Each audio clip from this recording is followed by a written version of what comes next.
धन निरंकार जी। साथ संगत आज का विषय है क्षमा, एक दिव्य गुण।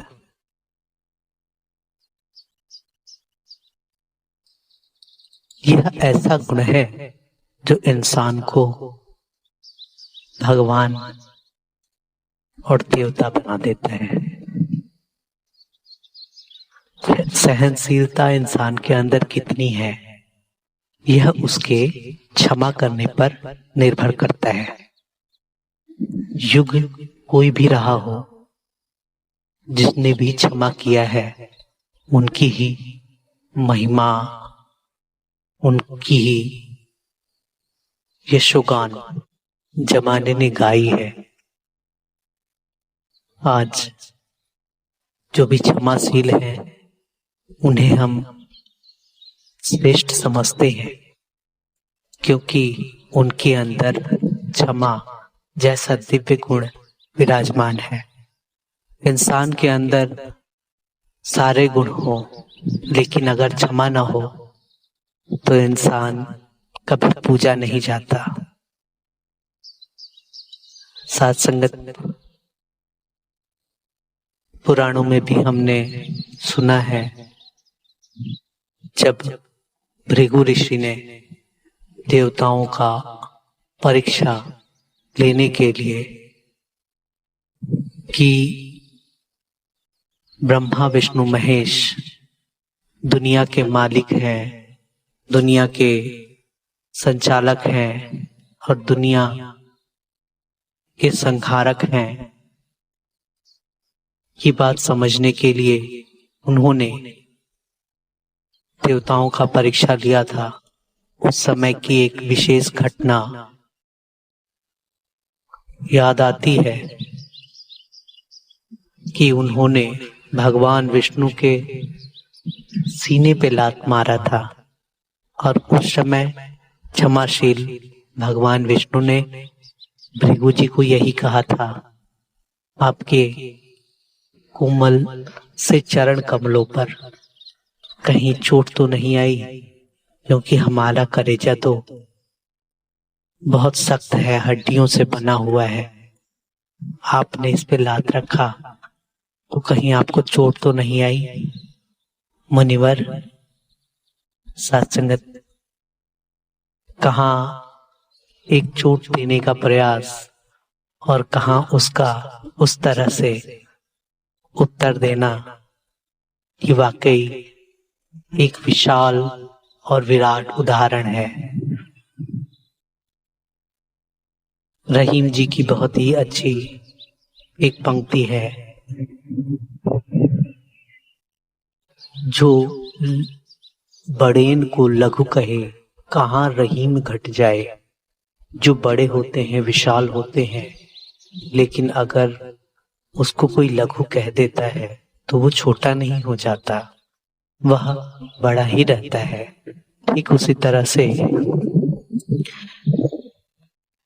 विराट हृदय वाले इंसान को कभी भी कोई अगर छोटा भी कह देता है तो विराट हृदय वाले इंसान बुरा नहीं मानते।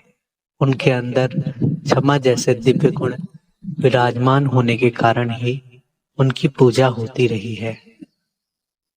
भक्तों के जीवन में भी ऐसी ही घटनाएं घटित होती रही हैं, और भगत हमेशा ही दुनिया को माफ करते रहे हैं। एक बार की घटना और याद आती है, जो त्रेता युग की है। सीता जी का स्वयंवर हो रहा था और शिव जी की धनुष तोड़नी थी, जिसमें जनक जी ने शर्त यही रखी थी कि जो भी शिव जी का धनुष तोड़ देंगे उनसे ही सीता जी का विवाह होगा। बड़े बड़े धुरंधर भी उस सभा में उपस्थित हुए, स्वयंवर हो रहा था। सभी अपना पराक्रम दिखाने हेतु शिव जी का धनुष उठाने का प्रयास किया, लेकिन धनुष किसी से नहीं उठा और अंत में जब श्री राम जी आते हैं तो वो उस धनुष को तोड़ते हैं। इस बीच परशुराम जी, जिन्होंने शिव जी के धनुष को दशरथ जनक जी को वह धनुष रखने के लिए दिया था, वो आते हैं और क्रोधित हो कहते हैं कि शंभु का धनु किसने तोड़ा।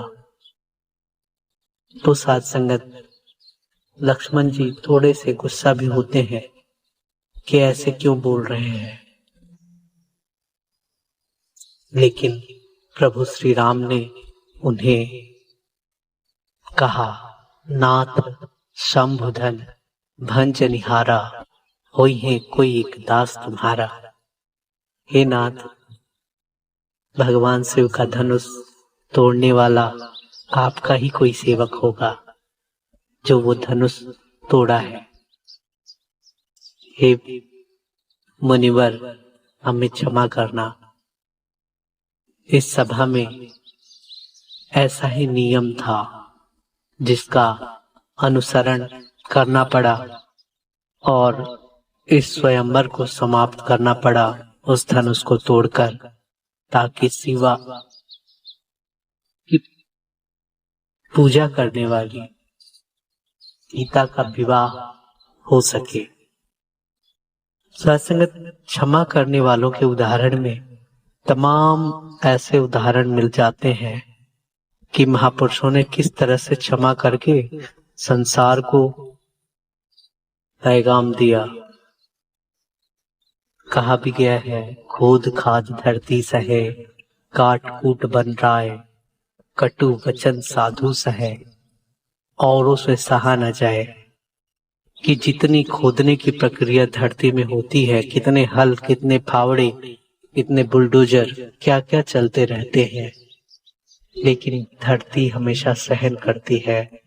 काट कूट बन रहा है, जितनी कुल्हाड़ियां, आरियां और क्या क्या हथियार अब हो गए हैं वर्तमान युग में, इन पेड़ पौधों पे कितनी लकड़ियां काटने की प्रक्रिया में इतनी मशीनें चलती हैं। काट कूट बन रहा है और कटु वचन साधु सहे। जो साधु जन होते हैं हमेशा ही इन्हें दुत्कारा गया, इन्हें बुरा भला कहा गया, इनके साथ छल किया गया, लेकिन हमेशा ही इन्होंने क्षमा किया, संसार के भलाई में अपना योगदान दिया। कटु वचन साधु सहे, औरों से सहा न जाए। ये क्षमा के रूप में ही योगदान देते रहे हैं। महात्मा यहाँ तक कहते हैं कि क्षमा बड़न को चाहिए, छोटन को उत्पात।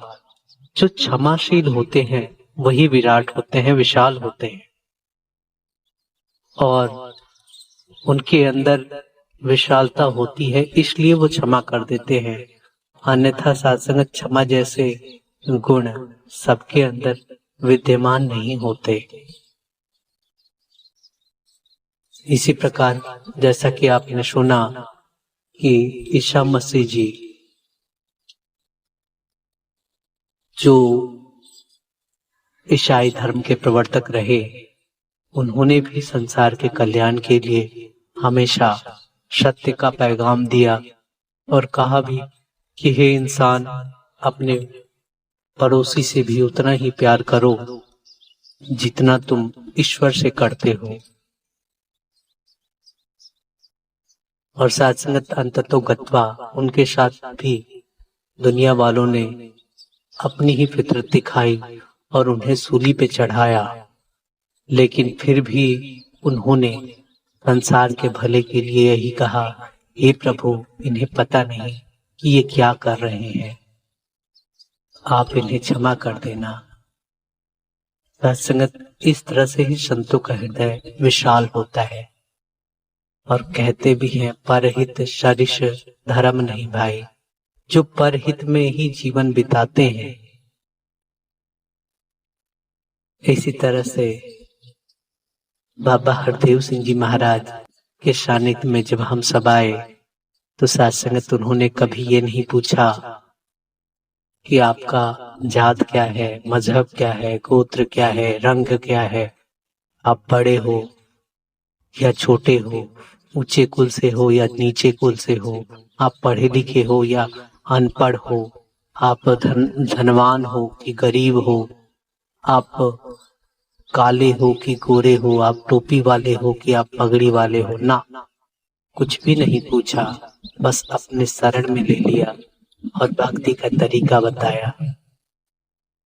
ऐसे होते हैं संत जन, ऐसे होते हैं महात्मा, जिनकी पहचान ही होती है कि एक प्यासा अगर उनके पास जाता है तो सिर्फ और सिर्फ उन्हें पानी पिलाते हैं और उनकी प्यास मिटाते हैं। आओ साथ संगत, हम सभी भाग्यशाली हैं कि हुजूर सतगुरु बाबा हरदेव सिंह जी महाराज का सानिध्य हमें मिला, भक्ति का तरीका बताया, जीवन जीने की कला उन्होंने सिखाई और हमेशा ही क्षमा की मूर्ति रहे। कभी भी कोई शिकायत करने जाता तो वो हमेशा इग्नोर कर देते थे, उस तरफ ध्यान ही नहीं देते थे, क्योंकि वो जानते थे और संतों का ऐसा गुण ही होता है, सारा संसार अपना परिवार, फिर अपने परिवार के ही सदस्य की निंदा कहाँ से कोई सुन सकता था। वो कभी किसी के अवगुण को भी माफ कर देते थे।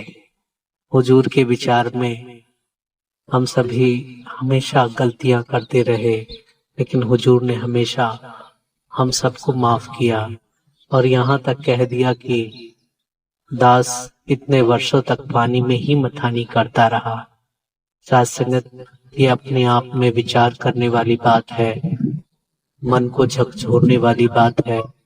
आइए हम सभी ये प्रयास करें कि सतगुरु जो चाहते थे कि शहंशाह वाला युग हो, शहंशाह वाला युग आ जाए, तो साथ संगत वैसा समर्पण, वैसी भक्ति, वैसा त्याग, वैसी नम्रता जीवन में जब आ जाती है, तभी साथ संगत